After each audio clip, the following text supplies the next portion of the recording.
Hey Alpha Nurses, I'm Licensure from AlphaNursGuide.com. This is 100 Practice NCLEX questions. Without the way, let's get started. A client is sitting in the corner of the day room, cocking his head to one side as if he hears something, but no one is nearby. The nurse suspects he is having auditory hallucinations. Which of the following questions should the nurse ask first? 1. Are you seeing someone other than me? 2. What are you hearing right now? 3. What is going on with you right now? 4. Do you want to go to the recreation room? The correct answer is 2. Before intervening with the client experiencing hallucinations, the nurse must validate what the client is experiencing. Asking the client what he hears right now accomplishes this. Asking about seeing someone near the client would be appropriate to validate visual hallucinations.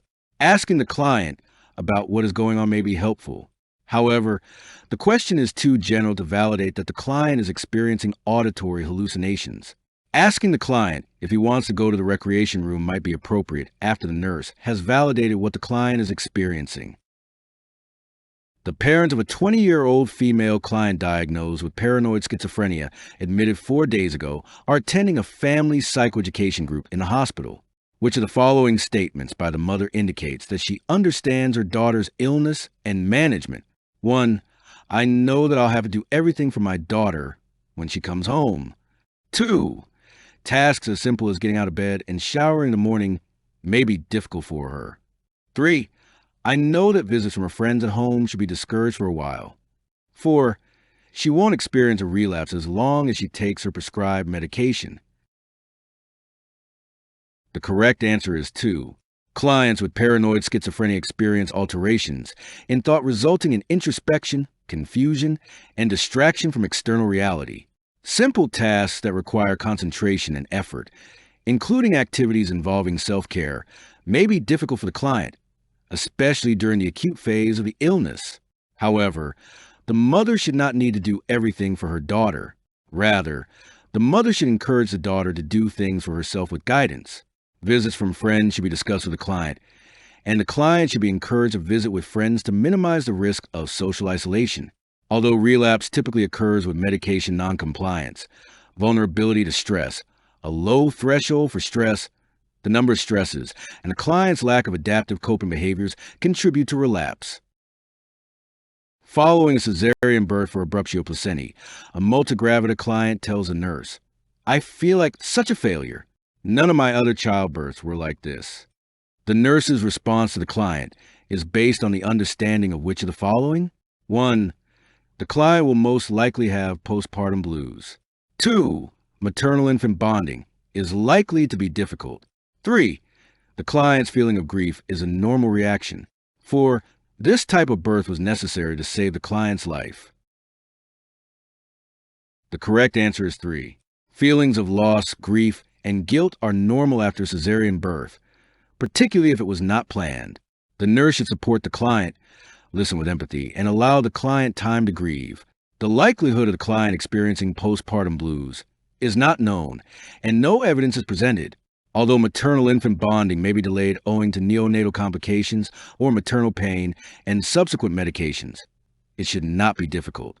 Although the nurse is aware that this type of birth was necessary to save the client's life, using this as the basis for the response does not acknowledge the mother's feelings.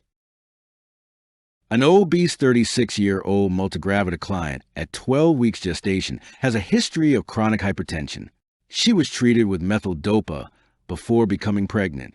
When counseling the client about diet during pregnancy, the nurse realizes that the client needs additional instruction when she states which of the following. 1. I need to reduce my caloric intake to 1,200 calories per day. 2. A regular diet is recommended during pregnancy. 3. I should eat more frequent meals if I get heartburn. 4. I need to consume more fluids and fiber each day. The correct answer is 1. Pregnancy is not the time for clients to begin a diet. Clients with chronic hypertension need to consume adequate calories to support fetal growth and development. They also need an adequate protein intake. Meat and beans are good sources of protein. Most pregnant women report that eating more frequent, smaller meals decreases heartburn resulting from the reflux of acidic secretions into the lower esophagus. Pregnant women need adequate hydration and fiber to prevent constipation. Which of the following would the nurse identify as a priority to achieve when developing the plan of care for a prima gravida client at 38 weeks gestation who is hospitalized with severe preeclampsia and receiving intravenous magnesium sulfate? 1. Decrease generalized edema within 8 hours. 2. Decrease urinary output during the first 24 hours. 3. Sedation and decreased reflex excitability within 48 hours. 4. Absence of any seizure activity during the first 48 hours. The correct answer is 4. The highest priority for a client with severe preeclampsia is to prevent seizures, thereby minimizing the possibility of adverse effects on the mother and fetus, and then to facilitate safe childbirth. Efforts to decrease edema, reduce blood pressure, increase urine output, limit kidney damage, and maintain sedation are desirable but are not as important as preventing seizures. It would take several days or weeks for the edema to be decreased. Sedation and decreased reflex excitability can occur with the administration of intravenous magnesium sulfate, which peaks in 30 minutes, much sooner than 48 hours. Before we move on to the next question, the NCLEX Mastery Bundle is available. It includes over 100 animated review videos, hundreds of pages of notes, hundreds of case study questions, and over 1,000 NCLEX questions. Link is in the description, or you can get it at alphanurseguide.com. Back to the questions. When teaching a multigravida client diagnosed with mild preeclampsia about nutritional needs, which of the following types of diet should the nurse discuss? 1. High residue diet. 2. Low sodium diet. 3. Regular diet. 4. High protein diet. The correct answer is 3. For clients with mild preeclampsia, a regular diet with ample protein and calories is recommended. If the client experiences constipation, she should increase the fiber in her diet, such as by eating raw fruits and vegetables, and increase fluid intake. A high residue diet is not a nutritional need in preeclampsia. Sodium and fluid intake should not be restricted or increased. A high protein diet is unnecessary. The nurse should teach the client with asthma that which of the following is one of the most common precipitating factors of an acute asthma attack? 1. Occupational exposure to toxins. 2. Viral respiratory infections. 3. Exposure to cigarette smoke. 4.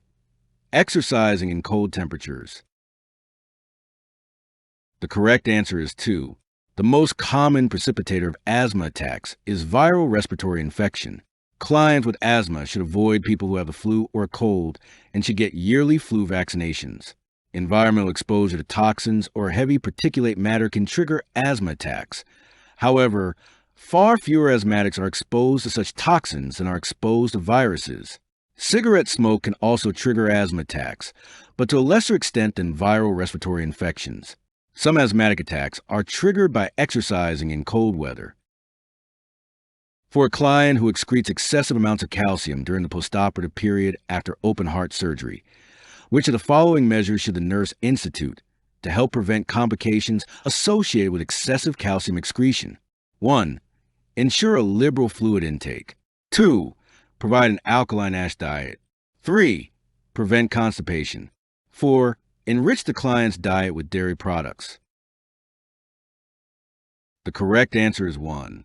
In an immobilized client, calcium leaves the bone and concentrates in the extracellular fluid.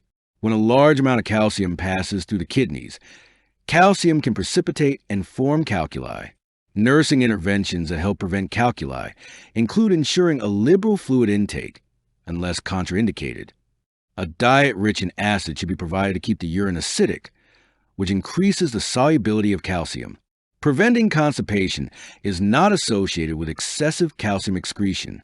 Limiting foods rich in calcium, such as dairy products, will help in preventing renal calculi. When developing the discharge teaching plan for the parents of a child who has undergone a cardiac catheterization for ventricular septal defect, which of the following should the nurse expect to include? 1. Restriction of the child activities for the next 3 weeks. 2. Use of sponge baths until the stitches are removed. 3. Use of prophylactic antibiotics before receiving any dental work. 4.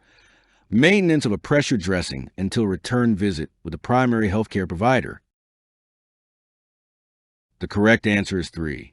Prophylactic antibiotics are suggested for children with heart defects before dental work is done to reduce the risk of bacterial infection.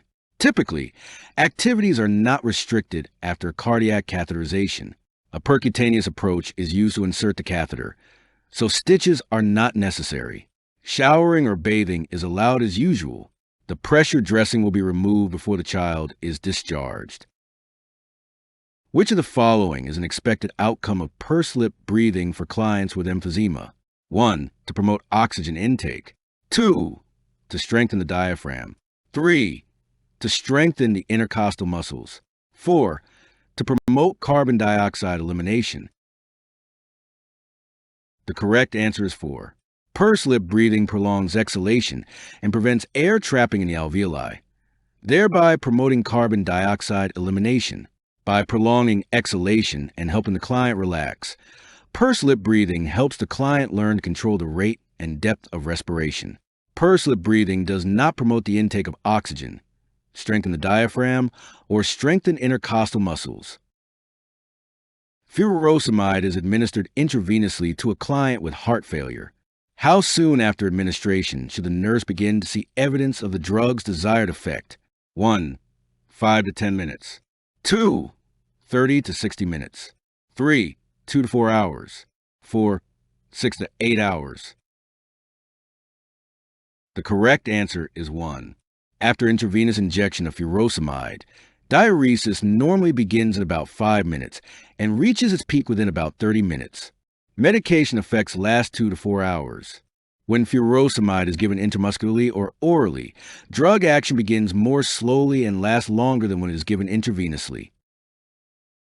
A client is receiving streptomycin for the treatment of tuberculosis.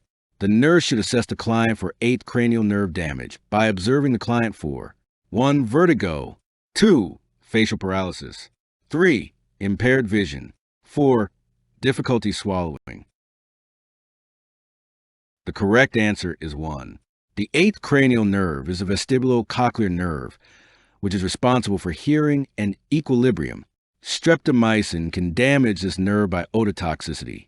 Symptoms of ototoxicity include vertigo, tinnitus, hearing loss, and ataxia.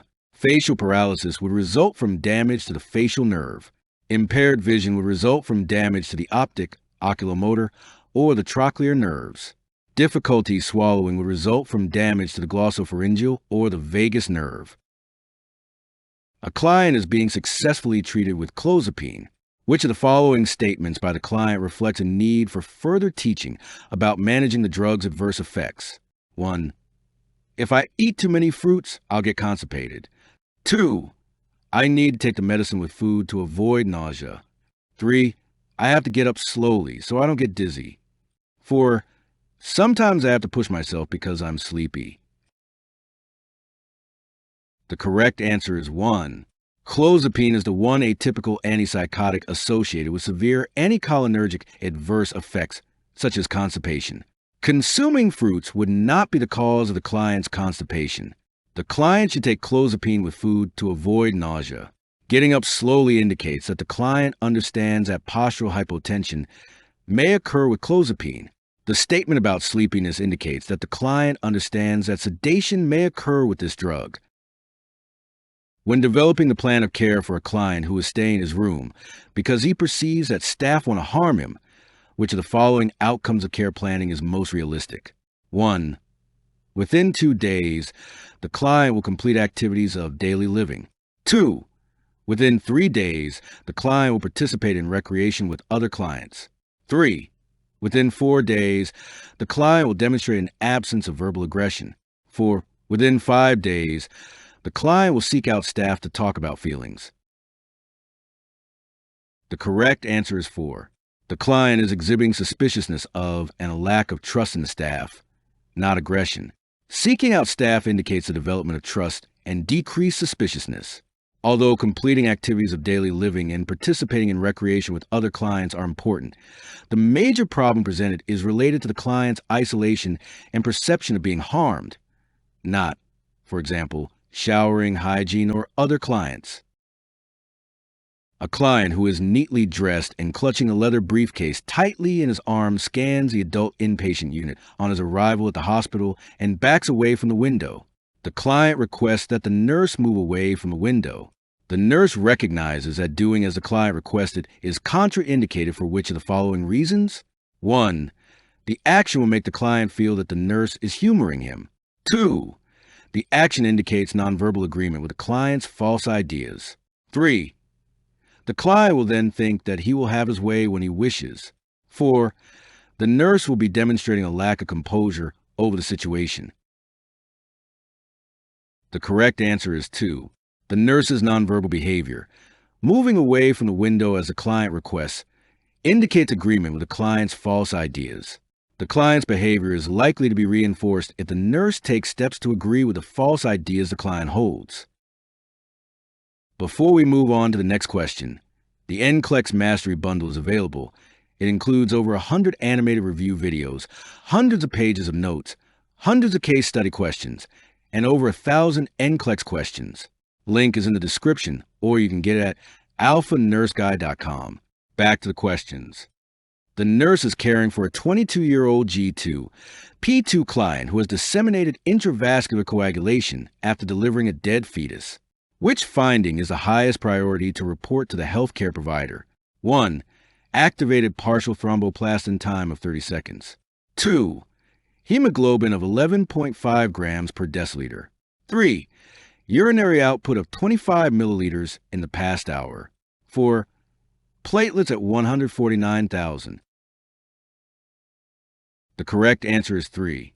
Urinary output of less than 30 milliliters per hour indicates renal compromise and would be the most important assessment finding to report to the healthcare provider. The APTT is within normal limits, and the hemoglobin is lower than value for an adult female, but within normal limits for a pregnant female. Although the platelet level is slightly low and may impact blood clotting when compared to renal failure, it is less important. A preemie gravida client with severe preeclampsia exhibits hyperactive, very brisk patellar reflexes with 2 beats of ankle clonus present. The nurse documents the patellar reflexes as which of the following? 1, 1 plus, 2, 2 plus, 3, 3 plus, 4, 4 plus. The correct answer is 4. These findings will be documented as 4 plus. 1 plus indicates a diminished response. 2 plus indicates a normal response. 3 plus indicates a response that is brisker than average but not abnormal. Mild clonus is said to be present when there are 2 movements. When developing a plan of care for a newly admitted 2-year-old child with a diagnosis of Kawasaki disease, which of the following should be the priority? 1. Taking vital signs every 6 hours. 2.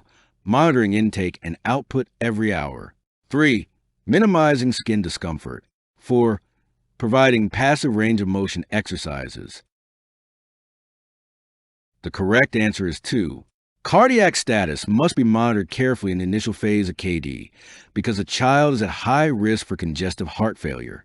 Therefore, the nurse needs to assess the child frequently for signs of CHF, which would include respiratory distress, and decrease urine output. Vital signs will be obtained more often than every 6 hours because of the risk of CHF. Although minimizing skin discomfort would be important, it does not take priority over monitoring the child's hourly intake and output. Passive range of motion exercises will be done if the child develops arthritis. The nurse is making rounds and observes a client who had a tracheostomy tube inserted 2 days ago. See figure below. The nursing policy manual recommends use of the gauze pad. The nurse should 1. Make sure the gauze pad is dry and the client is in a comfortable position. 2. Reposition the gauze pad around the stoma with the open end downward. 3. Ask a registered nurse to change the ties and position another gauze pad around the stoma. 4. Ask the nursing assistant to tie the tracheostomy tube ties in the back of the client's neck. The correct answer is 1. The tracheostomy tube ties and gauze pad are positioned correctly. The nurse should be sure the client is comfortable. The tracheostomy tube ties should be tied in a square knot on the side of the neck and alternate sides of the neck when the ties are changed. The full part of the gauze square should be placed under the tracheostomy tube to absorb drainage. There is no indication the ties need to be changed. An additional gauze pad is not necessary. If necessary, the current gauze square should be changed rather than add an additional pad. As part of the preoperative teaching for the family of a child undergoing a tetralogy of phallic repair, the nurse tells the family upon returning to the pediatric floor that the child may 1. Be placed on a reduced sodium diet. 2. Have an activity restriction for several days. 3. Be assigned to an isolation room. 4. Have visits limited to a select few. The correct answer is 1. Because of the hemodynamic changes that occur with open heart surgery repair, particularly with septal defects, transient congestive heart failure may develop. Therefore, the child's sodium intake typically is restricted to 2 to 3 grams per day. Activity restrictions are inappropriate. Typically, the child is encouraged to walk the halls and unit.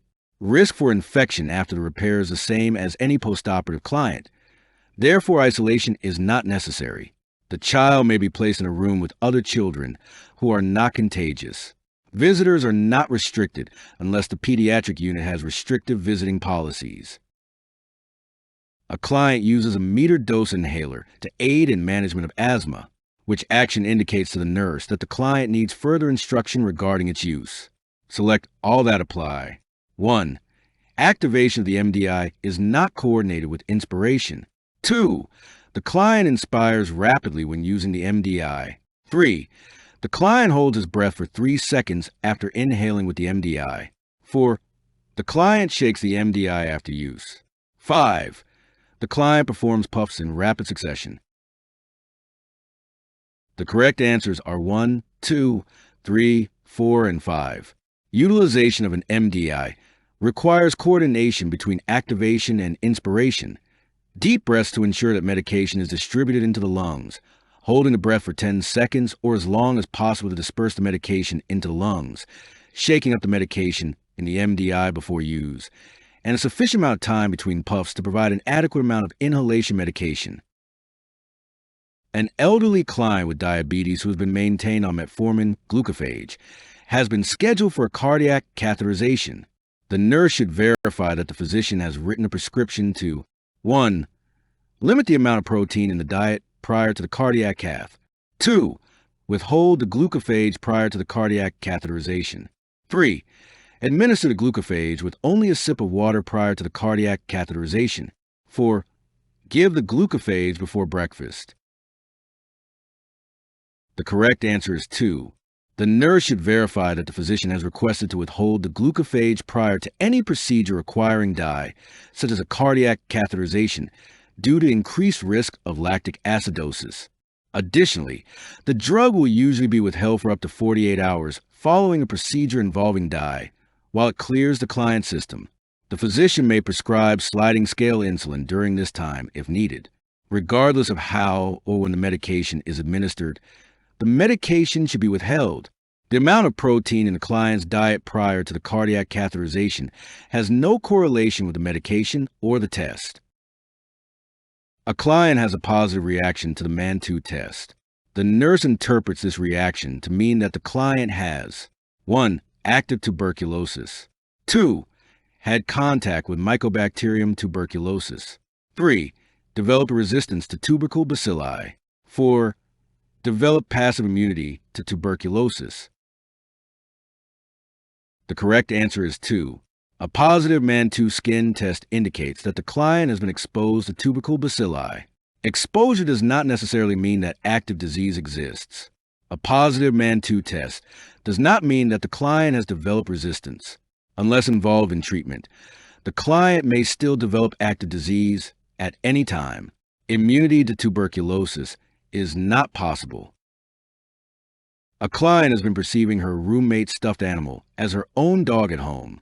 The nurse determines that this misperception of reality illusion is improving when the client makes which of the following statements? 1. Jan's stuffed dog looks somewhat like my dog, Trixie. 2. Jan's dog and my dog could be twins. 3. I wish Jan hadn't had my dog stuffed. 4. I guess Jan needs a dog as much as I do. The correct answer is 1. Recognition by the client that there is a difference between the stuffed animal and her live dog indicates that the client perceives the reality of the situation. Stating that the stuffed animal and the client's dog could be twins reflects the client's continued misperception of reality. Thinking that the stuffed animal and her dog are one and the same. Stating that she wishes her dog hadn't been stuffed reflects her continued misperception of reality. Stating that the roommate needs a dog as much as she does is unrelated to the client's perception or misperception of reality. A client with chronic heart failure has atrial fibrillation and a left ventricular ejection fraction of 15%. The client is taking warfarin, Coumadin. The expected outcome of this drug is to 1. Decrease circulatory overload. 2. Improve the myocardial workload. 3. Prevent thrombus formation. 4. Regulate cardiac rhythm. The correct answer is 3. Coumadin is an anticoagulant, which is used in the treatment of atrial fibrillation and decreased left ventricular ejection fraction, less than 20%, to prevent thrombus formation and release of emboli into the circulation. The client may also take other medication as needed to manage the heart failure. Coumadin does not reduce circulatory load or improve myocardial workload. Coumadin does not affect cardiac rhythm. When preparing the teaching plan for a client who is to start clozapine, which of the following is crucial to include? 1.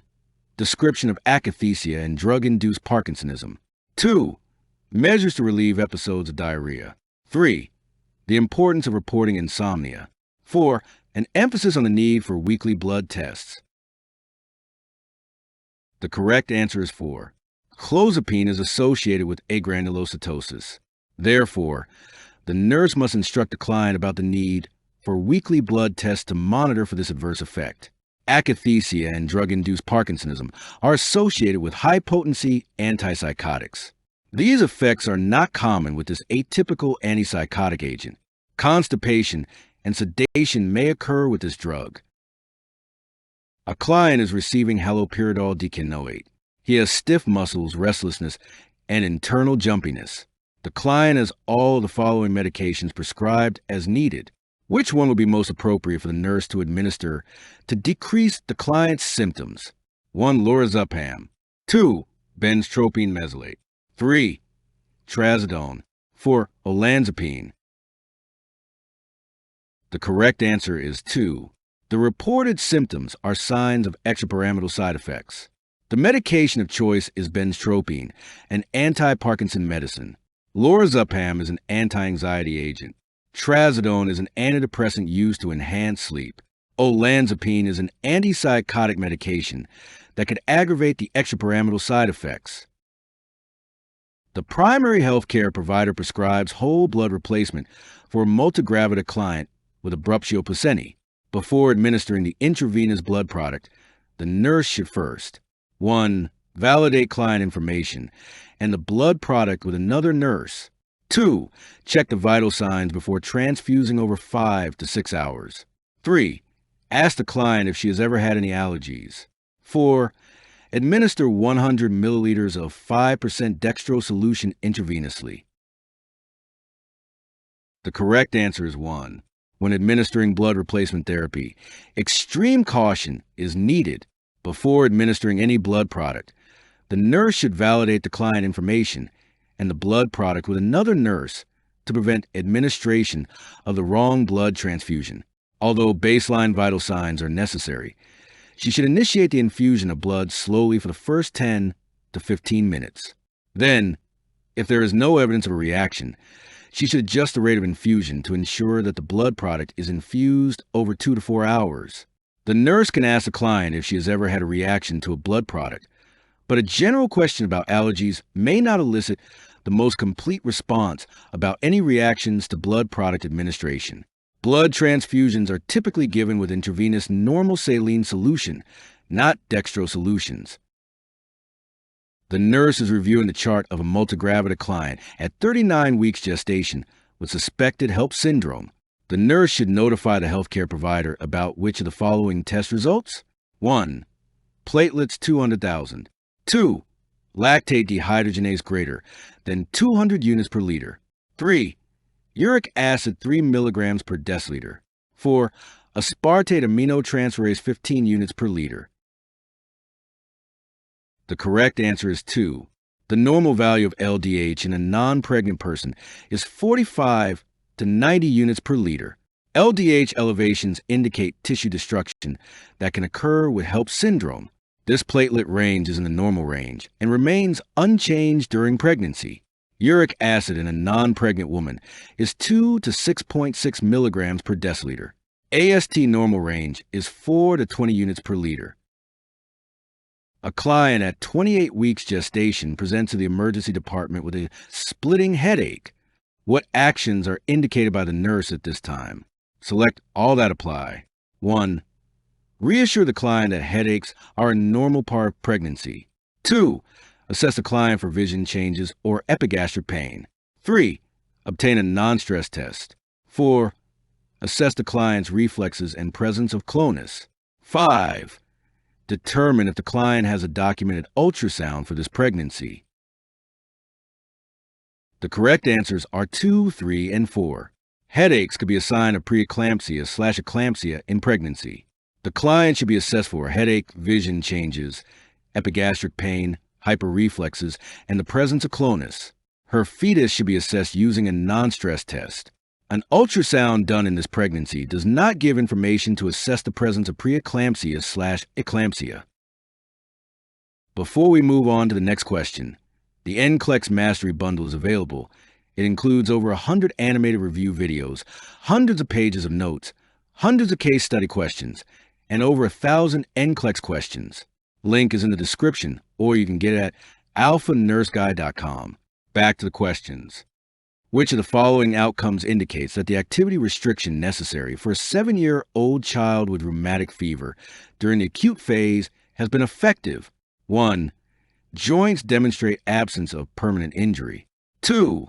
The resting heart rate is between 60 and 100 beats per minute. 3. The child exhibits a decrease in chorea movements. 4.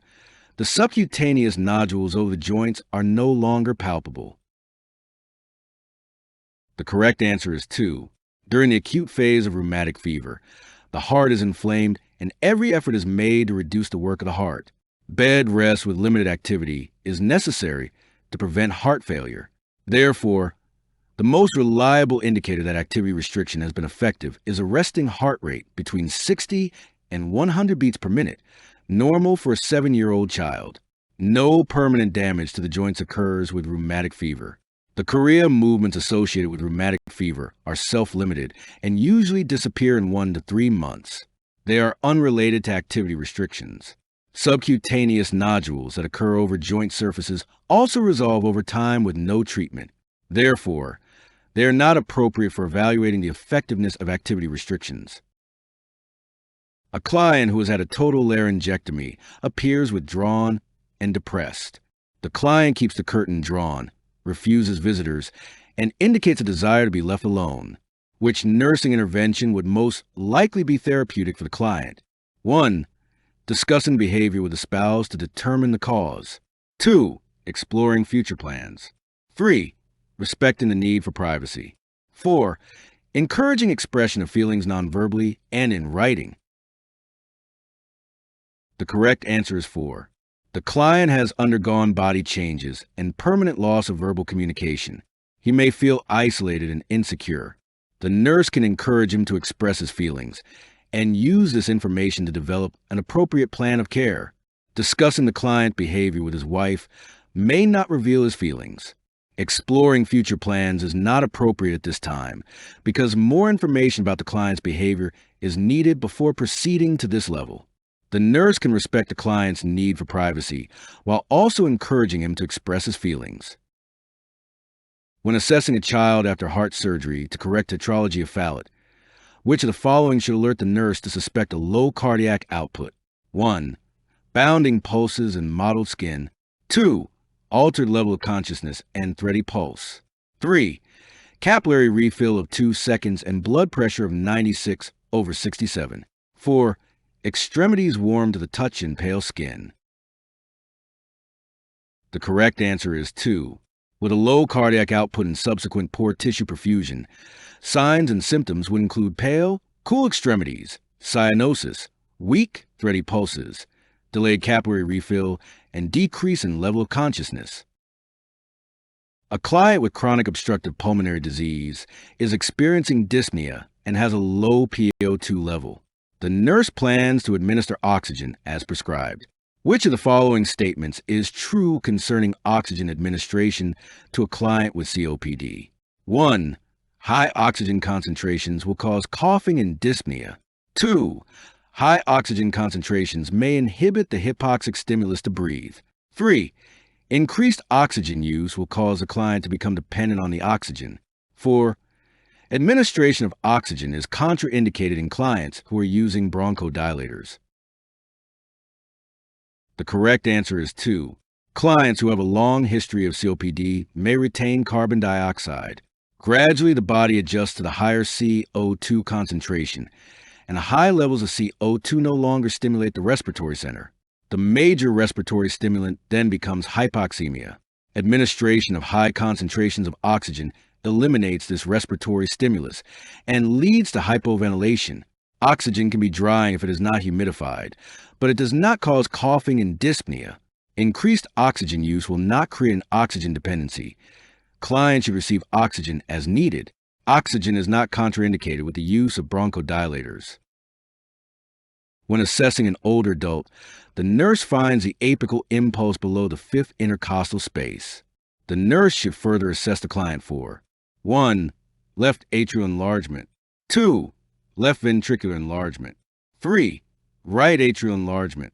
4. Right ventricular enlargement. The correct answer is 2. A normal apical impulse is found over the apex of the heart and is typically located and auscultated in the left fifth intercostal space in the midclavicular line. An apical impulse located or auscultated below the fifth intercostal space or lateral to the midclavicular line may indicate left ventricular enlargement. Which of the following techniques for administering the Mantoux test is correct? 1. Hold the needle and syringe almost parallel to the client's skin. 2. Pinch the skin when inserting the needle. 3. Aspirate before injecting the medication. 4. Massage the site after injecting the medication. The correct answer is 1. The Mantoux test is administered via intradermal injection. The appropriate technique for an intradermal injection includes holding the needle and syringe almost parallel to the client's skin, keeping the skin slightly taut when the needle is inserted, and inserting the needle with the bevel side up. There is no need to aspirate, a technique that assesses for incorrect placement in a blood vessel when giving an intradermal injection. The injection site is not massaged. A 79-year-old woman is brought to the outpatient clinic by her daughter for a routine medication evaluation. The daughter reports that her mother is quite stable and has no adverse effects from the risperidone she is taking. Then the daughter says, "I just think my mother could be even better if she was on a larger dosage. My son takes 1 milligram of Risperdal every day, and my mother is only on 0.5 milligrams. What is the most helpful response by the nurse? 1. Maybe your son is sicker than your mother is. 2. We can increase your mother's dosage if you want. 3. Older clients generally need only 1/3 to 1/2 the dose of younger people. 4. I'm not seeing any symptoms of illness in your mother. Let's wait until the next visit." The correct answer is 3. Elderly clients are typically on lower dosages of antipsychotic medications due to the metabolic changes of aging. Comparing dosages is not relevant. Each client is unique in metabolizing medications. Changing medication dosages is based on assessment of illness symptoms and the adverse effect profile, not on family preferences. Urging the daughter to wait discounts her concerns and gives no rationale for waiting. In a family education group for those who have relatives with paranoid schizophrenia, which of the following comments indicates the need for further teaching about symptom management? 1. When the clients get overwhelmed, it's best that they spend some time in their room. 2. The more we push the clients to spend time with friends, the more their voices decrease. 3. Until we get the clients up and going, they seem to have no motivation to do anything. 4. We still have to remind the clients that we don't hear the voices they do. The correct answer is 2. Pushing a suspicious client into social situations is likely to increase anxiety, which increases, not decreases, the hallucinations. The statement about spending some time alone if the client is overwhelmed indicates awareness and understanding of how to intervene when the client is exposed to stress. The statement about lack of motivation indicates awareness and understanding of avolition. The statement about reminding the client that the family doesn't hear the voices indicate awareness and understanding of the client's hallucinations. A client states that she hears God's voice telling her that she has sinned and needs to punish herself. Which response by the nurse is most important? 1. How do you think you'll be punished? 2. Please tell staff when you think you need to punish yourself. 3. What exactly do you think you have done to be punished? 4. Let's talk about your strengths. The correct answer is 2. The client is at risk for harming herself because of the command auditory hallucinations. It is most important for the staff to know if she currently thinks she needs to punish herself. Then it is important to know how she thinks she might punish herself. Knowing what she thinks she has done is relevant for changing her negative thinking. Focusing on her strengths will help improve her self-esteem. A client is becoming agitated during a discussion group. She states, "I know that all of you hate me." She leaves the group and goes to her room. Which action by the nurse is most therapeutic for the client? 1.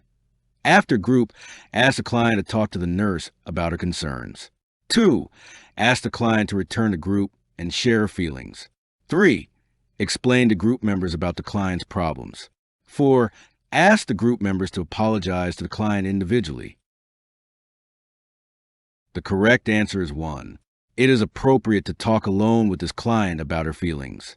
A suspicious client is unlikely to agree to talk about feelings in a group. It is a violation of the client's privacy to reveal a client's problems to group members. The other clients in the group have no reason to apologize, and the nurse should not ask them to do so. A client presents to the OB triage unit with a report of bright red vaginal bleeding that has saturated a peri-pad over the last hour. The nurse observed the fetal heart rate with a baseline of 130 decreasing to 100 for 60 seconds, and then returning to 130. There are no contractions present. Which are the priority nursing interventions? 1. Ask client time of last oral intake and prepare to start an IV. 2. Continue to observe, monitor, and perform Leopold's maneuver. 3. Apply oxygen by face mask and perform sterile vaginal exam. 4. Place client in hands and knees position and call primary healthcare provider. The correct answer is 1. Because the woman is currently bleeding and the fetal heart rate is showing decelerations, the woman would need fluid replacement and a possible emergent cesarean birth. The woman may also need fluid volume replacement. The nurse can prepare for this by asking last oral intake, obtaining IV access. The client should be placed in a lateral position to enhance uteroplacental blood flow and given oxygen. The nurse should notify the primary healthcare provider as soon as possible, but the hands and knees position is indicated only if the client is experiencing back labor or umbilical cord prolapse. Leopold maneuver is done to determine fetal position in utero and would have already been done prior to placing the fetal heart rate monitor. After administering hydralazine 5 milligrams intravenously as prescribed for a premigravida client with severe preeclampsia at 39 weeks gestation, the nurse should assess the client for 1. Tachycardia, 2. Bradypnea, 3. Polyuria, 4. Dysphagia. The correct answer is 1. One of the most common adverse effects of the drug hydralazine is tachycardia. Therefore, the nurse should assess the client's heart rate and pulse. Hydralazine acts to lower blood pressure by peripheral dilation without interfering with placental circulation. Bradypnea and polyuria are usually not associated with hydralazine use. Dysphagia is not a typical adverse effect of hydralazine. The nurse's assignment consists of 4 clients. Prioritize in order from highest to lowest priority in what order the nurse would assess these clients after receiving report. 1. An 85-year-old client with bacterial pneumonia, temperature of 102.2 degrees Fahrenheit, and shortness of breath. 2. A 60-year-old client with chest tubes who is postoperative for 2 days following a thoracotomy for lung cancer and is requesting something for pain. 3. A 35-year-old client with suspected tuberculosis who has a cough. 4. A 56-year-old client with emphysema who has a scheduled dose of a bronchodilator due to be administered, with no report of acute respiratory distress. The correct order is 1, 2, 4, and 3. The elderly client with pneumonia, an elevated temperature, and shortness of breath is the most acutely ill client described and should be the client with the highest priority. The elevated temperature and the shortness of breath can lead to a decrease in the client's oxygen levels and can predispose the client to dehydration and confusion. Then the nurse should assess the client with a thoracotomy who is requesting pain medication and administer any needed medication. The client with emphysema should be the next priority so that the bronchodilator can be administered on schedule as close as possible. The nurse would then assess the client with suspected tuberculosis and a cough. A 29-year-old multigravida at 37 weeks gestation is being treated for severe preeclampsia and has magnesium sulfate infusing at 3 grams per hour. To maintain safety for this client, the priority intervention is to 1. Maintain continuous fetal monitoring. 2. Encourage family members to remain at bedside. 3. Assess reflexes, clonus, visual disturbances, and headache. 4. Monitor maternal liver studies every 4 hours. The correct answer is 3. The central nervous system functioning and freedom from injury is a priority in maintaining well-being of the maternal fetal unit. If the mother suffers CNS damage related to hypertension or stroke, oxygenation status is compromised and the well-being of both mother and infant are at risk. Continuous fetal monitoring is an assessment strategy for the infant only and would be of secondary importance to maternal CNS assessment because maternal oxygenation will dictate fetal oxygenation and well-being. In preeclampsia, frequent assessment of maternal reflexes, clonus, visual disturbances, and headache give clear evidence of the condition of the maternal CNS system. Monitoring the liver studies does give an indication of the status of the maternal system, but the less invasive and highly correlated condition of the maternal CNS system in assessing reflexes, maternal headache, visual disturbances, and clonus is the highest priority. Psychosocial care is a priority and can be accomplished in ways other than having the family remain at the bedside. A client who has been taking flunisolide nasal spray, 2 inhalations a day, for treatment of asthma has painful, white patches in the mouth. Which response by the nurse would be most appropriate? 1. This is an anticipated adverse effect of your medication. It should go away in a couple of weeks. 2. You're using your inhaler too much and it has irritated your mouth. 3. You have developed a fungal infection from your medication. It will need to be treated with an antifungal agent. 4. Be sure to brush your teeth and floss daily. Good oral hygiene will treat this problem. The correct answer is 3. Use of oral inhalant corticosteroids, such as flunisolide, can lead to the development of oral thrush, a fungal infection. Once developed, thrush must be treated by antifungal therapy. It will not resolve on its own. Fungal infections can develop even without overuse of the corticosteroid inhaler. Although good oral hygiene can help prevent development of a fungal infection, it cannot be used alone to treat the problem. Before we move on to the next question, the NCLEX Mastery Bundle is available. It includes over 100 animated review videos, hundreds of pages of notes, hundreds of case study questions, and over 1,000 NCLEX questions. Link is in the description, or you can get it at alphanurseguide.com. Back to the questions. A client has mitral stenosis and will have a valve replacement. The nurse is instructing the client about health maintenance prior to surgery. Inability to follow which of the following regimens would pose the greatest health hazard to this client at this time? 1. Medication therapy. 2. Diet modification. 3. Activity restrictions. 4. Dental care. The correct answer is 1.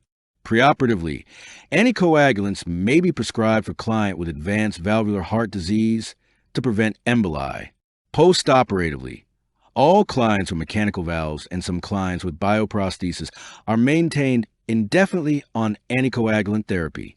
Adhering strictly to a dosage schedule and observing specific precautions are necessary to prevent hemorrhage or thromboembolism. Some clients are maintained on lifelong antibiotic prophylaxis to prevent recurrence of rheumatic fever.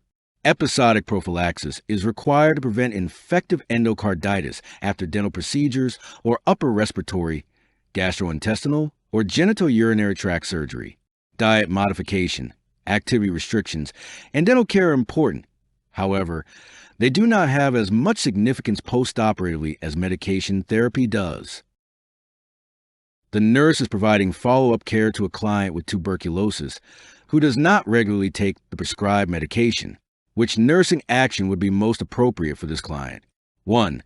Ask the client's spouse to supervise the daily administration of the medications. 2. Visit the client weekly to verify compliance with taking the medication. 3. Notify the physician of the client's noncompliance and request a different prescription. 4. Remind the client that tuberculosis can be fatal if it is not treated promptly. The correct answer is 1. Directly observed therapy can be implemented with clients who are not compliant with drug therapy. In DOT, a responsible person, who may be a family member or a healthcare provider, observes the client taking the medication. Visiting the client, changing the prescription, or threatening the client will not ensure compliance if the client will not or cannot follow the prescribed treatment. The client with chronic obstructive pulmonary disease is taking theophylline. The nurse should instruct the client to report which of the following signs of theophylline toxicity. Select all that apply. 1. Nausea. 2. Vomiting. 3. Seizures. 4. Insomnia. 5. Vision changes. The correct answers are 1, 2, 3, and 4. The therapeutic range for serum theophylline is 10 to 20 micrograms per milliliter. At higher levels, the client will experience signs of toxicity, such as nausea, vomiting, seizure, and insomnia. The nurse should instruct the client to report these signs and to keep appointments to have theophylline blood levels monitored. If the theophylline level is below the therapeutic range, the client may be at risk for more frequent exacerbations of the disease. Lasix, 40 milligrams intravenous push, is prescribed. Lasix 10 milligrams per 1 milliliter is available. The nurse should administer blank ml. The correct answer is 4 milliliters. The formula is desired amount divided by what is available, times quantity equals to amount to administer. 40 divided by 10 and multiplied by 1 equals to 4 milliliters. A client newly diagnosed with tuberculosis is being admitted with a prescription for isolation precautions for tuberculosis. The nurse should assign the client to which type of room? 1. A room at the end of the hall for privacy. 2. A private room to implement airborne precautions. 3. A room near the nurse's station to ensure confidentiality. 4. A room with windows to allow sunlight. The correct answer is 1. Implementing airborne precautions for possible TB requires a private room assignment. In addition to isolating the client by using a private room, engineering controls can help prevent the spread of TB. A room at the end of the hall will aid in controlling airflow direction and can prevent contamination of air in adjacent areas. Confidentiality is provided for every client, regardless of the client's room location. Sunlight is not a component of isolation precautions. A client comes to mental health clinic saying that he feels so down and lacking in energy with loss of interest in everything. He tells the nurse that he received some samples of a new medication from his primary care physician last week to relieve his depression. The nurse recalls that this client has a history of bipolar 1 disorder with hospitalization for a significant manic episode. With this knowledge, the nurse would have special concern if he is taking which of the following categories of medication? 1. Atypical antipsychotics. 2. Mood stabilizers / animatics. 3. Anti-anxiety agents. 4. selective serotonin reuptake inhibitor antidepressant. The correct answer is 4. The most urgent consideration for intervention and for teaching is the fact that for individuals with a history of bipolar disorder, antidepressants, when taken alone, can push the person into mania. Antipsychotics are sometimes prescribed for clients with bipolar disorder and would not pose a special concern. Individuals with bipolar disorder are typically treated with mood stabilizers, and benzodiazepines are sometimes used in the short term to give a client relief before the mood stabilizers can take effect. A woman at 22 weeks gestation has right upper quadrant pain radiating to her back. She rates the pain as 9 on a scale of 1 to 10 and says that it has occurred 2 times in the last week for about 4 hours at a time. She does not associate the pain with food. Which of the following nursing measures is the highest priority for this client? 1. Educate the client concerning changes occurring in the gallbladder as a result of pregnancy. 2. Refer the client to her healthcare provider for evaluation and treatment of the pain. 3. Discuss nutritional strategies to decrease the possibility of heartburn. 4. Support the client's use of acetaminophen to relieve pain. The correct answer is 2. The nurse seeing this client should refer her to a healthcare provider for further evaluation of the pain. This referral would allow a more definitive diagnosis and medical interventions that may include surgery. Referral would occur because of her high pain rating, as well as the other symptoms, which suggest gallbladder disease.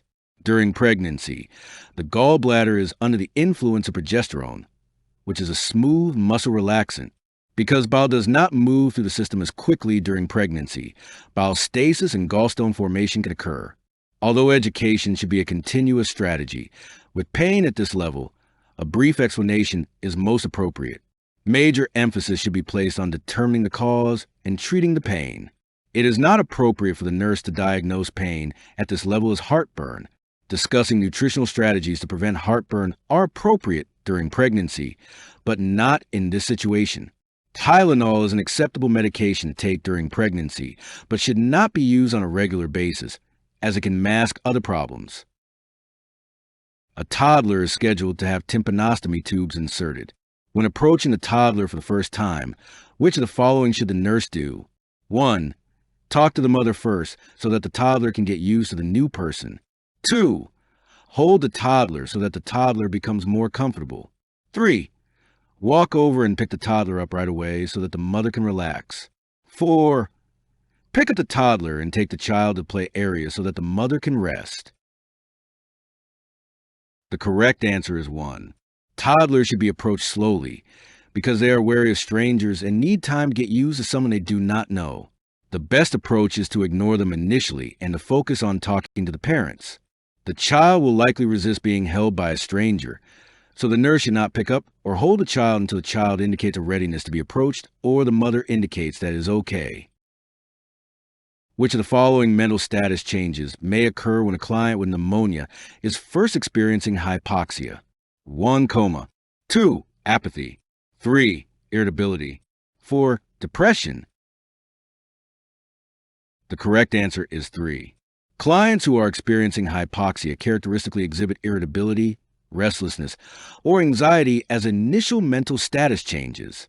As the hypoxia becomes more pronounced, the client may become confused and combative. Coma is a late clinical manifestation of hypoxia. Apathy and depression are not symptoms of hypoxia. Which of the following are significant data to gather from a client who has been diagnosed with pneumonia? Select all that apply.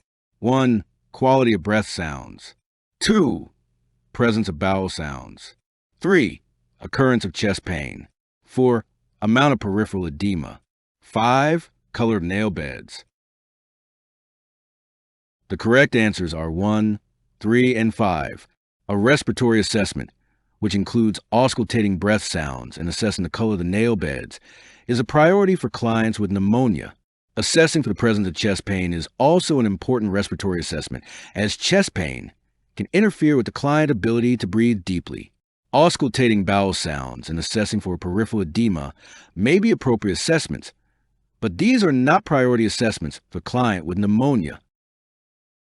After instructing a multigravida client diagnosed with mild preeclampsia how to keep a record of fetal movement patterns at home, the nurse determines that the teaching has been effective when the client says that she will count the number of times the baby moves during which of the following time spans.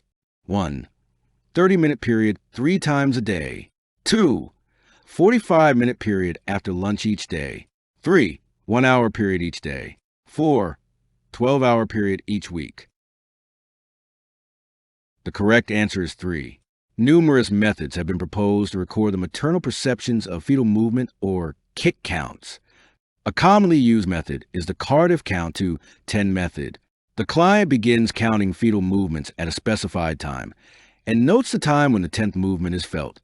If the client does not feel at least 6 movements in a 1-hour period, she should notify the healthcare provider.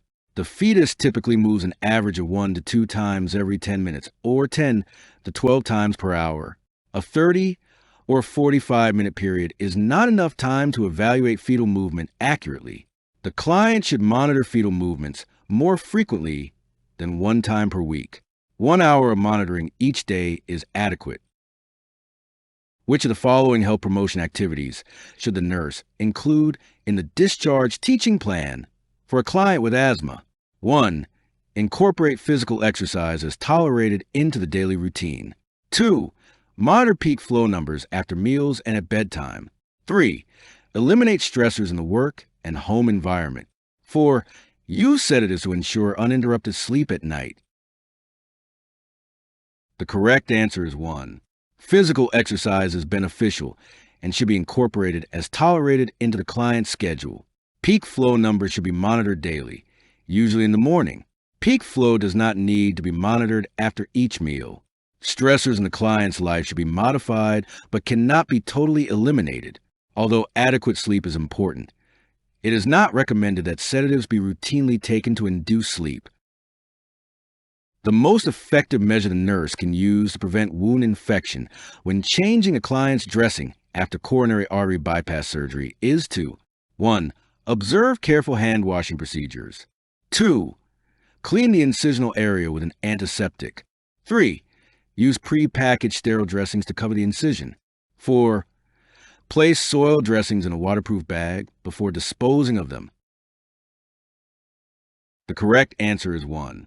Many factors help prevent wound infections, including washing hands carefully, using sterile pre-packaged supplies and equipment, cleaning the incisional area well, and disposing of soil dressings properly. However, most authorities say that the single most effective measure in preventing wound infections is to wash the hands carefully before and after changing dressings.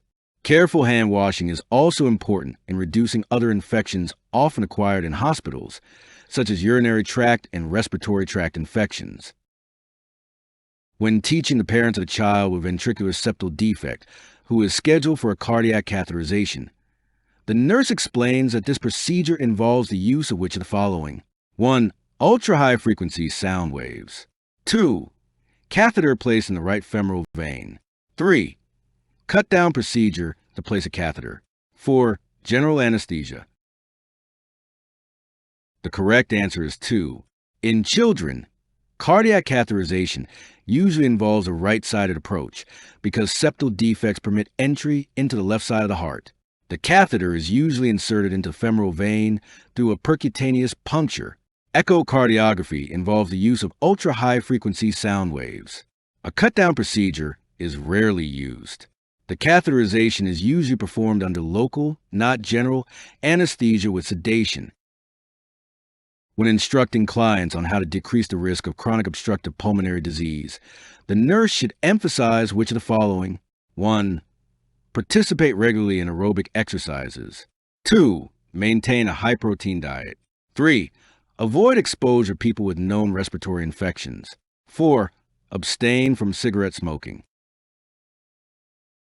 The correct answer is 4. Cigarette smoking is the primary cause of COPD. Other risk factors include exposure to environmental pollutants and chronic asthma. Participating in an aerobic exercise program, although beneficial, will not decrease the risk of COPD. Insufficient protein intake and exposure to people with respiratory infections do not increase the risk of COPD. Before we move on to the next question, The NCLEX Mastery Bundle is available. It includes over 100 animated review videos, hundreds of pages of notes, hundreds of case study questions, and over 1,000 NCLEX questions. Link is in the description, or you can get it at alphanurseguy.com. Back to the questions.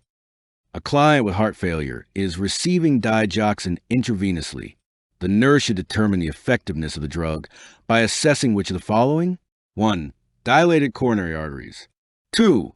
Increased myocardial contractility. 3. Decreased cardiac arrhythmias. 4. Decreased electrical conductivity in the heart. The correct answer is 2. Digoxin is a cardiac glycoside with positive inotropic activity. This inotropic activity causes increased strength of myocardial contractions and thereby increases output of blood from the left ventricle. Digoxin does not dilate coronary arteries. Although digoxin can be used to treat arrhythmias and does decrease the electrical conductivity of the myocardium, these are not primary reasons for its use in clients with heart failure and pulmonary edema. A client is receiving streptomycin in the treatment regimen of tuberculosis. The nurse should assess for: 1. Decreased serum creatinine. 2. Difficulty swallowing. 3. Hearing loss. 4. IV infiltration. The correct answer is 3. Streptomycin can cause toxicity to the 8th cranial nerve, which is responsible for hearing, balance, and body position sense. Nephrotoxicity is a side effect that would be indicated with an increase in creatinine. Streptomycin is given via intramuscular injection. A young adult client diagnosed with bipolar disorder has been managing disorder effectively with medication and treatment for several years. The client suddenly becomes manic. The nurse reviews the client's medication record. Which of the following medications may have contributed to the development of his manic state? 1. Amitriptyline. 2. Prednisone. 3. Buspirone. 4. Gabapentin. The correct answer is 2. The use of prednisone or other steroids can initiate a manic state in a bipolar client, even if he is well controlled on medication. The other medications would decrease the client's depression, mood swings, and anxiety, making him calmer rather than more agitated.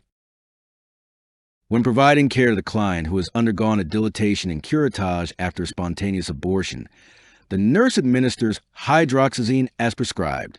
Which of the following is an expected outcome? 1. Absence of nausea. 2. Minimized pain. 3. Decreased uterine cramping. 4. Improved uterine contractility. The correct answer is 1. Hydroxyzine has a tranquilizing effect and also decreases nausea and vomiting. It does not decrease fluid retention, reduce pain, decrease uterine cramping, or promote uterine contractility. One of the adverse effects of the medication is sleepiness. Ibuprofen may decrease pain from uterine cramping. Oxytocin may be used to increase uterine contractility. The father of a 2-year-old phones the emergency room on a Sunday evening and informs a nurse that his son put a bead in his nose. What is the most appropriate recommendation made by the nurse? 1. Try to remove the bead at home as soon as possible. You might try using a pair of tweezers. 2. Be sure to take your child to the pediatrician in the morning so the pediatrician can remove the bead in the office. 3. You should bring your child to the emergency room tonight so the bead can be removed as soon as possible. 4. Ask your child to blow his nose several times. This should dislodge the bead. The correct answer is 3. The bead should be removed by a healthcare professional as soon as possible to prevent the risk of aspiration and tissue necrosis. Unskilled individuals should not attempt to remove an object from the nose, as they may push the object further, increasing the risk for aspiration. 2-year-old children are not skilled at blowing their nose and may breathe in, further increasing the risk of aspiration. The nurse has identified a problem of anxiety for a 4-year-old preparing for a tonsillectomy. The nurse should tell the child: 1. You won't have so many sore throats after your tonsils are removed. 2. The doctor will put you to sleep so you don't feel anything. 3. Show me how to get a doll an IV. 4. When it is done, you'll get to see your mommy and get a popsicle. The correct answer is 4. When preparing a child for a procedure, the nurse should use neutral words, focus on sensory experiences, and emphasize the positive aspects at the end. Being reunited with parents and having an ice pop will be considered pleasurable events. Children this age fear bodily harm. To reduce anxiety, the nurse should use the word fixed instead of removed to describe what is being done to the tonsils. Using the terms put to sleep and IV may be threatening. Additionally, directing a play experience to focus on IV insertion may be counterproductive, as the child may have little recollection of this aspect of the procedure. Bed rest is prescribed for a client with pneumonia during the acute phase of the illness. The nurse should determine the effectiveness of bed rest by assessing clients. 1. Decreased cellular demand for oxygen. 2. Reduced episodes of coughing. 3. Diminished pain when breathing deeply. 4. Ability to expectorate secretions more easily. The correct answer is 1. Exudate in the alveoli interferes with ventilation and the diffusion of gases in clients with pneumonia. During the acute phase of the illness, it is essential to reduce the body's need for oxygen at the cellular level. Bed rest is the most effective method for doing so. Bed rest does not decrease coughing or promote clearance of secretions, and it does not reduce pain when taking deep breaths. Which of following should the nurse perform to help alleviate a child's joint pain associated with rheumatic fever? 1. Maintaining the joints in an extended position. 2. Applying gentle traction to the child's affected joints. 3. Supporting proper alignment with rolled pillows. 4. Using a bed cradle to avoid the weight of bed linens on joints. The correct answer is 4. For a child with arthritis associated with rheumatic fever, the joints are usually so tender that even the weight of bed linens can cause pain. Use of a bed cradle is recommended to help remove the weight of the linens on painful joints. Joints need to be maintained in good alignment, not positioned in extension, to ensure that they remain functional. Applying gentle traction to the joints is not recommended because traction is usually used to relieve muscle spasms, not typically associated with rheumatic fever.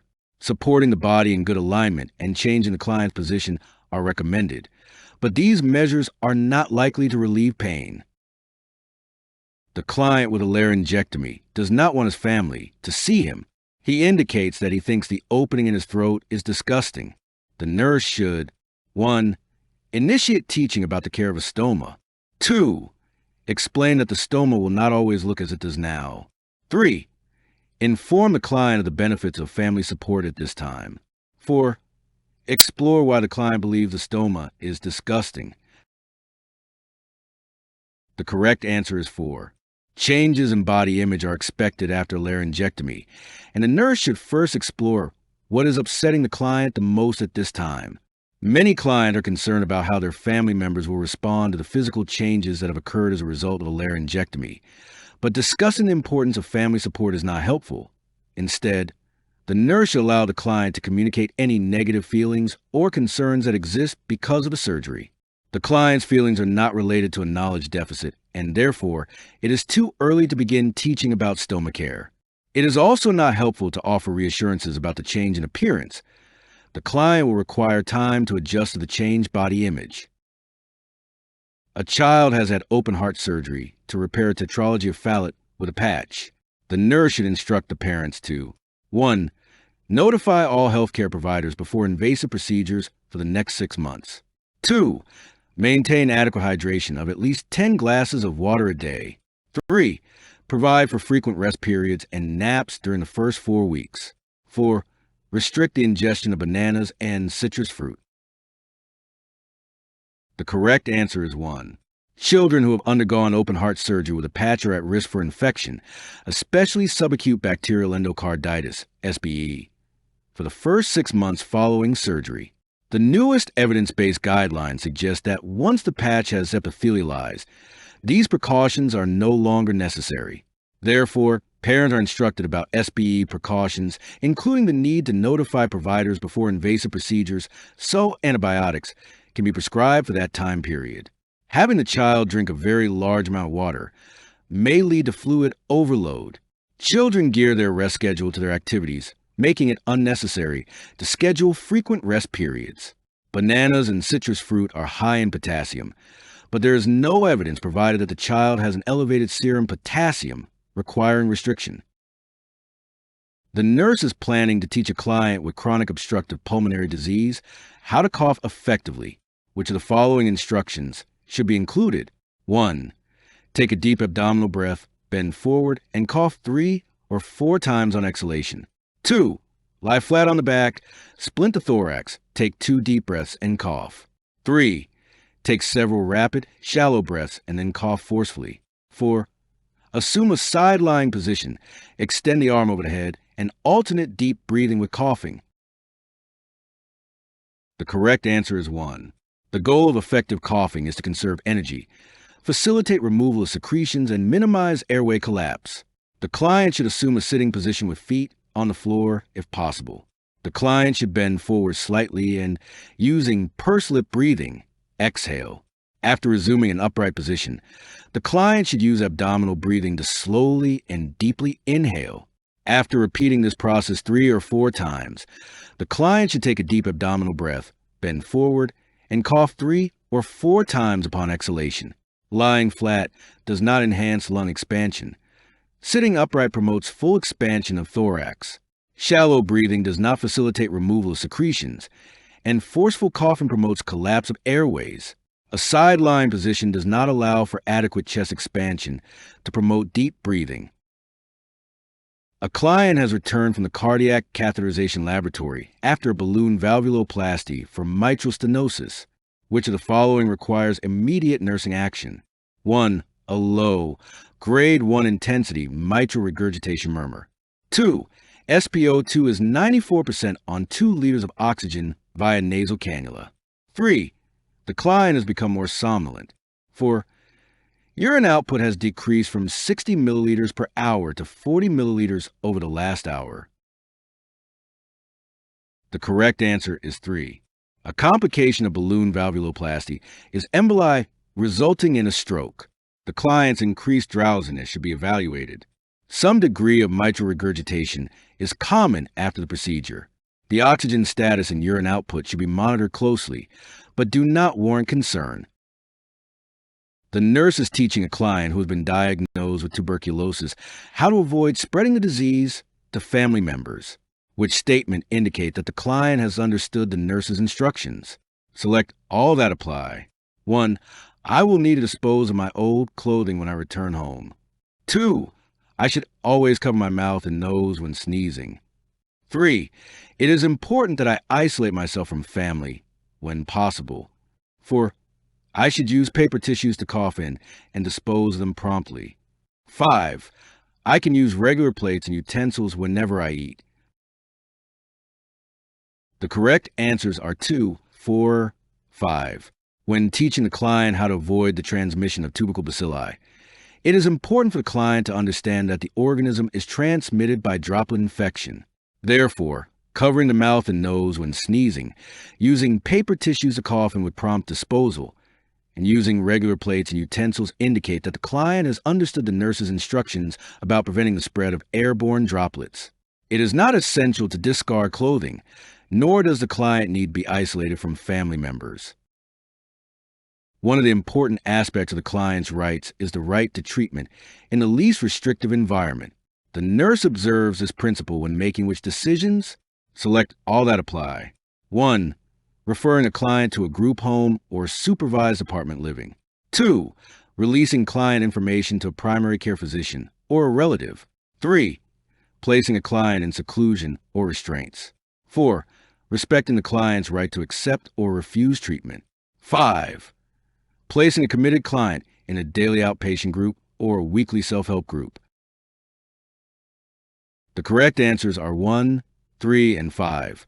Group homes, apartment programs, seclusion, restraints, day treatment programs, and self-help groups all involve degrees of restriction and supervision. Releasing information about the client is governed by legislation and rules of confidentiality. Accepting or refusing treatment is governed by laws related to informed consent. When teaching a client with heart failure about preventing complications and future hospitalizations, Which problem stated by the client as reasons to call a physician would indicate to the nurse that the client has understood the teaching. Select all that apply. 1. Becoming increasingly short of breath at rest. 2. Weight gain of 2 pounds or more in 1 day. 3. High intake of sodium for breakfast. 4. Having to sleep sitting up in a reclining chair. 5. Weight loss of 2 pounds in 1 day. The correct answers are 1, 2, and 4. If the client will call the physician when there is increasing shortness of breath, weight gain over 2 pounds in 1 day, and need to sleep sitting up, this indicates an understanding of the teaching, because these signs and symptoms suggest worsening of the client's heart failure. Although the client will most likely be placed on a sodium-restricted diet, the client would not need to notify the physician if he or she had consumed a high-sodium breakfast. Instead, the client would need to be alert for possible signs and symptoms of worsening heart failure and work to reduce sodium intake for the rest of that day and in the future.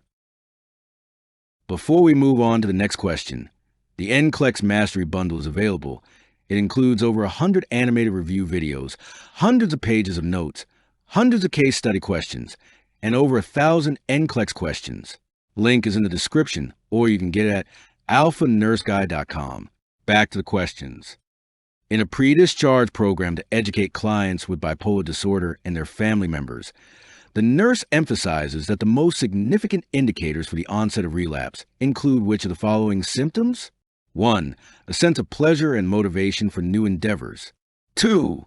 Decreased need for sleep and racing thoughts. 3. Self-concern about increase in energy. 4. Leaving a good job to start a new business. The correct answer is 2. Decreased need for sleep and racing thoughts are the most prominent hallmarks of mania. Feelings of pleasure, motivation, and increased energy within reason are desired experiences. Also, leaving a job to start a new business is not, in itself, a sign of impending illness. A client in the triage area, who is at 19 weeks gestation, states that she has not felt her baby move in the past week, and no fetal heart tones are found. While evaluating this client, the nurse identifies her as being at the highest risk for developing which problem? 1. Abruptio placentae.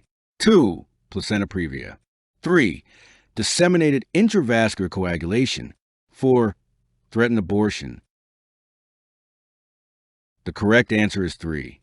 A fetus that has died and is retained in utero places the mother at risk for disseminated intravascular coagulation because the clotting factors within the maternal system are consumed when the non-viable fetus is retained. The longer the fetus is retained in utero, the greater the risk of DIC. This client has no risk factors, history, or signs and symptoms that put her at risk for either abruptio placentae or placenta previa, such as sharp pain and woody, firm consistency of the abdomen, or painless bright red vaginal bleeding. There is no evidence that she is threatening to abort, as she has no cramping or vaginal bleeding. After insertion of bilateral tympanostomy tubes in a toddler, which of the following instructions should the nurse include in the child's discharge plan for the parents? 1. Insert earplugs into the canals when the child bathes. 2. Blow the nose forcibly during a cold. 3. Administer the prescribed antibiotic while the tubes are in place. 4. Disregard any drainage from the ear after 1 week. The correct answer is 1. Placing earplugs in the ears will prevent contaminated bathwater from entering the middle ear through the tympanostomy tube and causing an infection. Blowing the nose forcibly during a cold causes organisms to ascend to the eustachian tube, possibly leading to otitis media. It is not necessary to administer antibiotics continuously to a child with a tympanostomy tube. Antibiotics are appropriate only when an ear infection is present. Drainage from the ear may be a sign of middle ear infection and should be reported to the healthcare provider. The client with pneumonia develops mild constipation, and the nurse administers docusate sodium as prescribed. This drug works by 1. Softening the stool. 2. Lubricating the stool. 3. Increasing stool bulk. 4. Stimulating peristalsis. The correct answer is 1. Docusate sodium is a stool softener that allows fluid and fatty substances to enter the stool and soften it. Docusate sodium does not lubricate the stool, increase stool bulk, or stimulate peristalsis. A client with bacterial pneumonia is to be started on IV antibiotics. Which of the following diagnostic tests must be completed before antibiotic therapy begins? 1. Urinalysis. 2. Sputum culture. 3. Chest radiograph. 4. Red blood cell count. The correct answer is 2. A sputum specimen is obtained for culture to determine the causative organism. After the organism is identified, an appropriate antibiotic can be prescribed. Beginning antibiotic therapy before obtaining the sputum specimen may alter the results of the test. Urinalysis, a chest radiograph, and a red blood cell count do not need to be obtained before initiation of antibiotic therapy for pneumonia. A client has just returned from the post-anesthesia care unit after undergoing a laryngectomy. Which of the following interventions should the nurse include in the plan of care? 1. Maintain the head of the bed at 30 to 40 degrees. 2. Teach the client how to use esophageal speech. 3. Initiate small feedings of soft foods. 4. Irrigate drainage tubes as needed. The correct answer is 1. Immediately after surgery, the client should be maintained in position with the head of the bed elevated 30 to 40 degrees to decrease tissue edema, facilitate breathing, and decrease pain related to edema formation. Immediately post-operatively, the client should be provided alternative means of communicating, such as a communication board. As healing progresses and edema subsides, a speech therapist should work with the client to explore various voice restoration options, such as the use of a voice prosthesis, electrolarynx, artificial larynx, or esophageal speech. Food is not initiated in the immediate postoperative phase.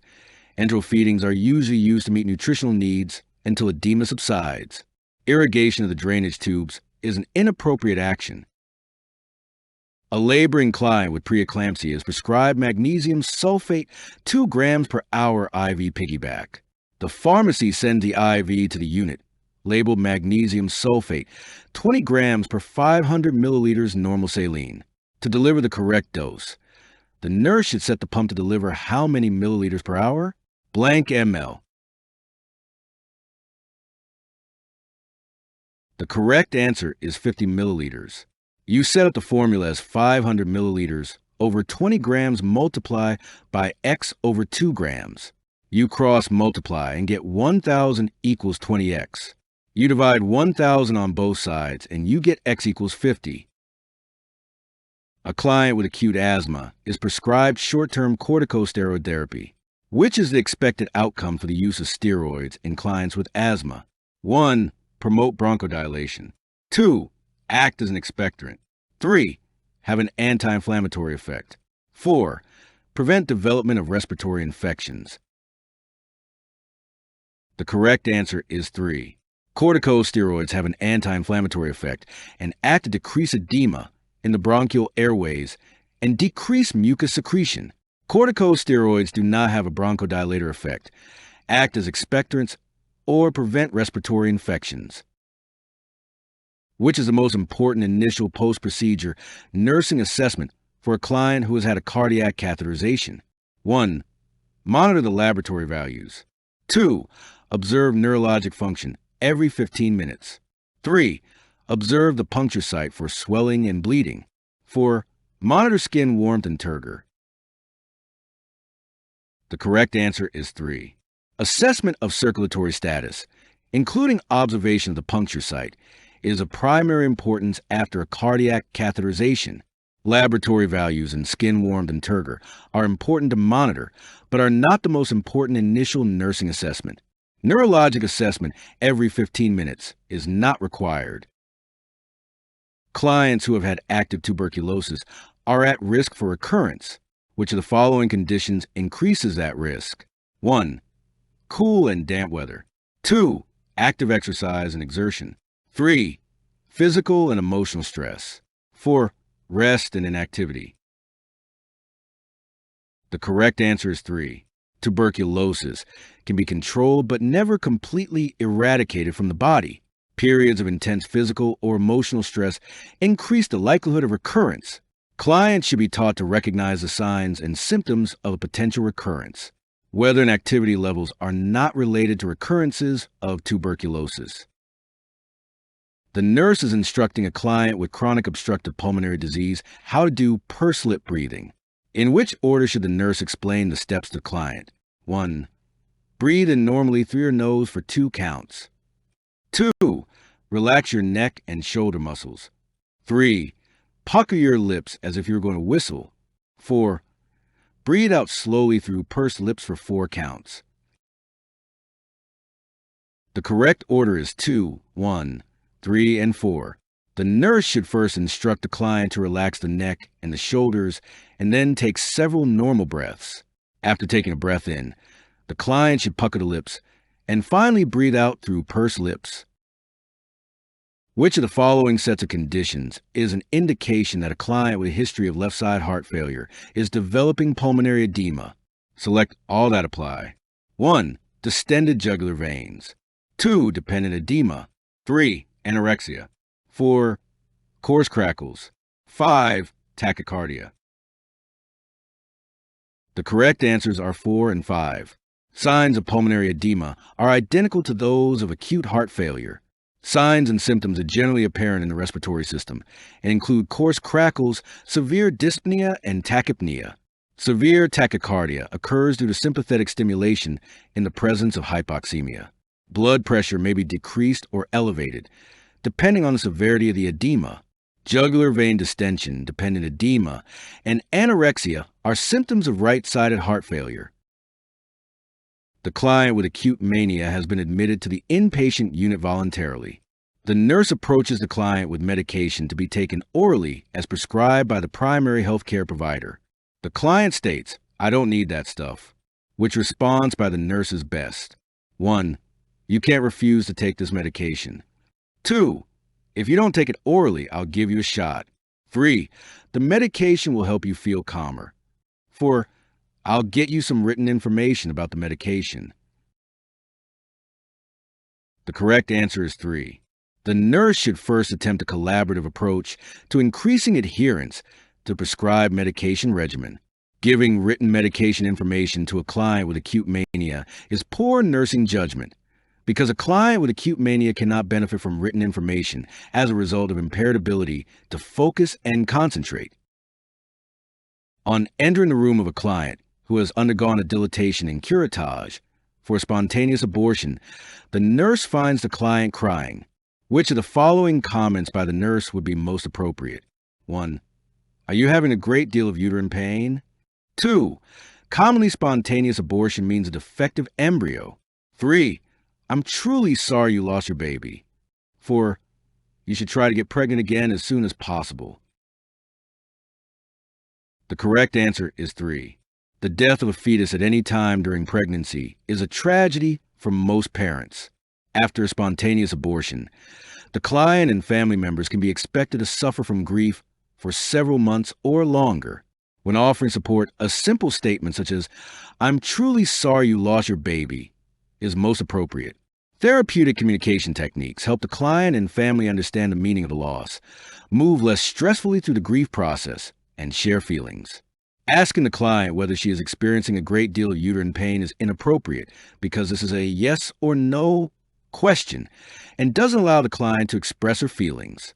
Saying that the embryo was defective is inappropriate because this may lead the client to think that she contributed to the fetus's demise. This is not the appropriate time to discuss embryonic or fetal malformations.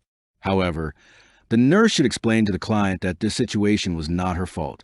Telling the client that she should get pregnant again as soon as possible is not therapeutic and discounts the feelings of the expectant mother who had already begun to bond with the fetus.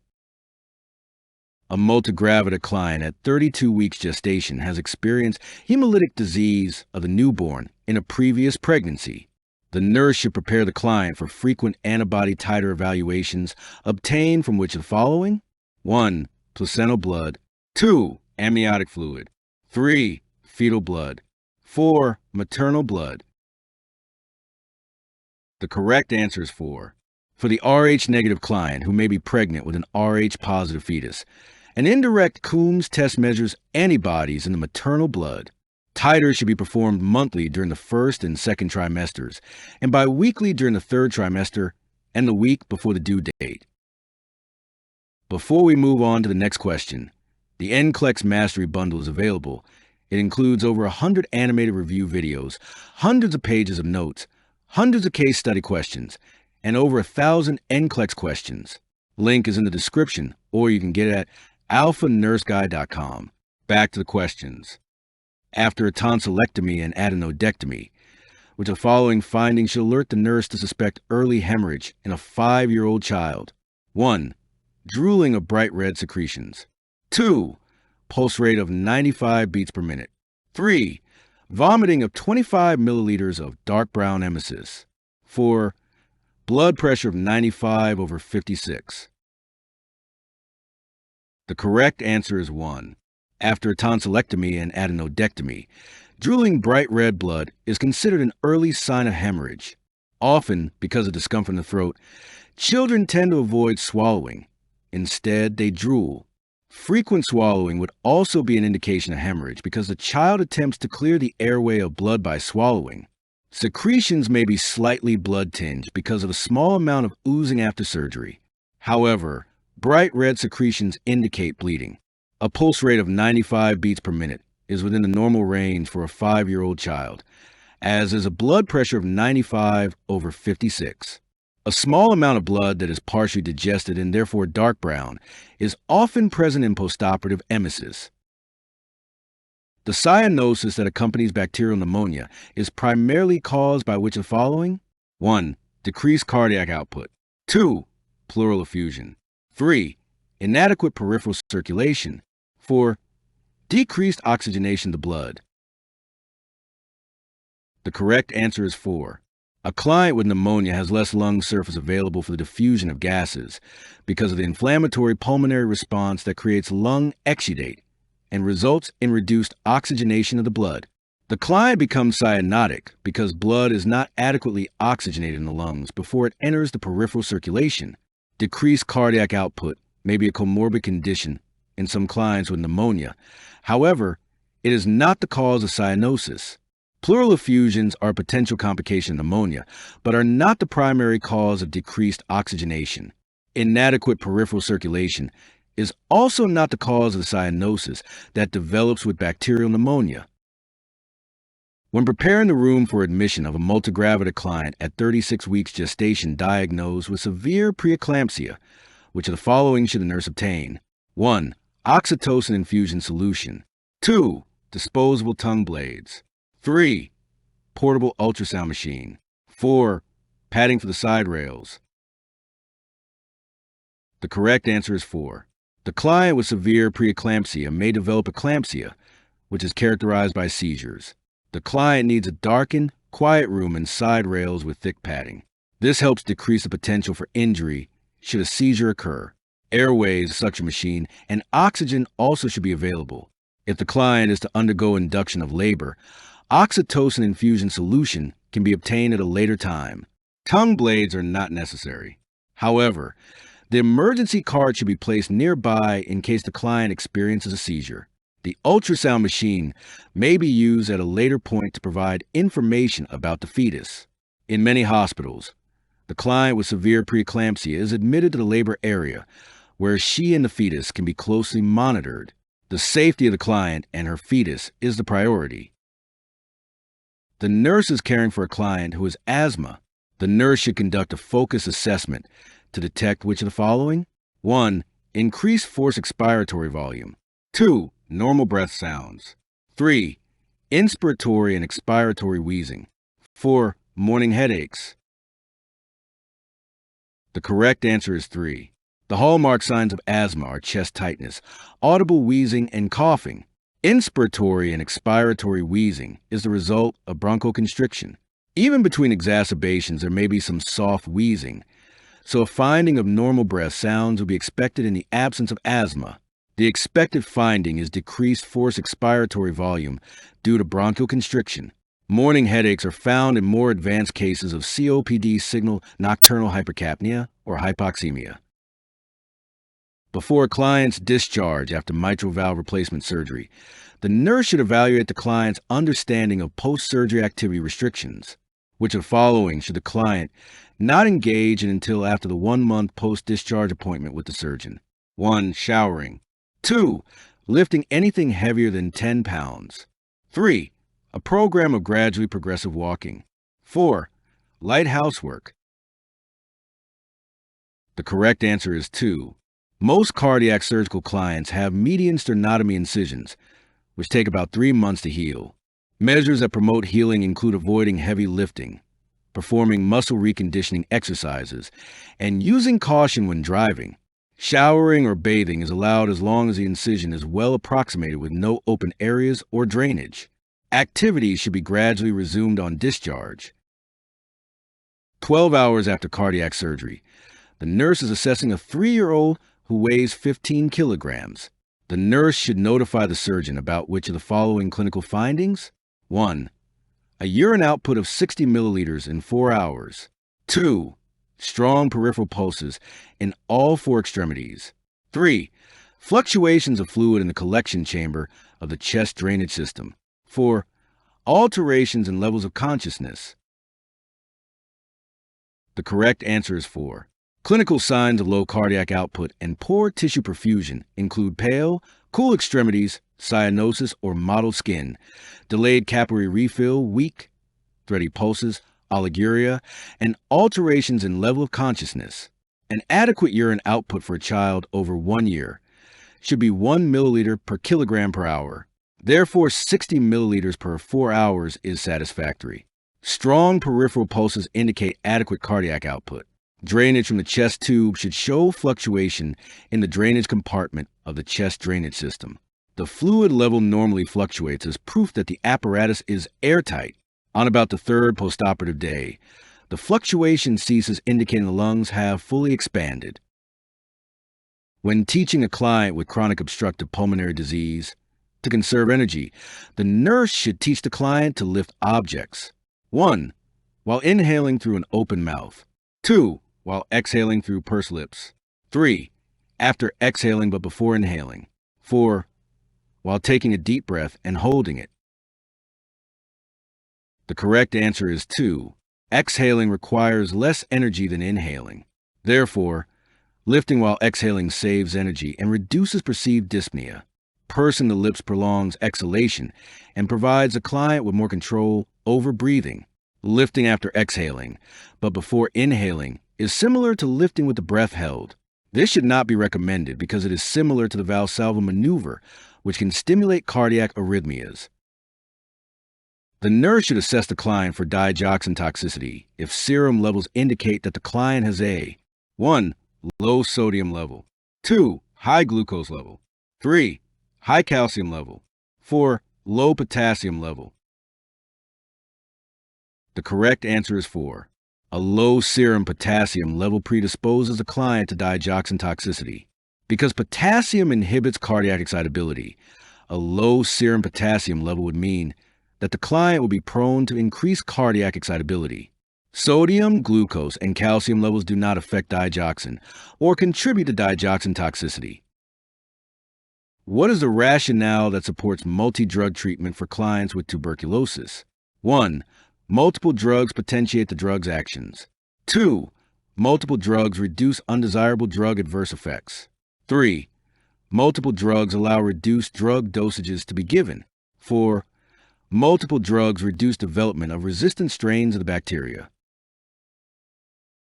The correct answer is 4. Use of a combination of anti-tuberculosis drugs slows the rate at which organisms develop drug resistance. Combination therapy also appears to be more effective than single drug therapy. Many drugs potentiate or inhibit the actions of other drugs. However, this is not the rationale for using multiple drugs to treat tuberculosis. Treatment with multiple drugs does not reduce adverse effects and may expose the client to more adverse effects. Combination therapy may allow some medications to be given in reduced dosages. However, reduced dosages are not prescribed for antibiotics and anti-tuberculosis drugs. The nurse is assessing a client who is taking an antipsychotic medication. Which of the following symptoms is uniquely indicative of neuroleptic malignant syndrome NMS and requires immediate attention? 1. Very high temperature. 2. Muscular rigidity. 3. Tremors. 4. Altered consciousness. The correct answer is 1. Muscular rigidity, tremors, and altered consciousness are symptoms of other movement disorders as well as NMS, such as extrapyramidal side effects. High temperature is unique to NMS, particularly when seen with the other 3 symptoms. NMS is potentially fatal and needs immediate attention. You can get the NCLEX Mastery Bundle now. Link is in the description, or you can get it at alphanurseguy.com.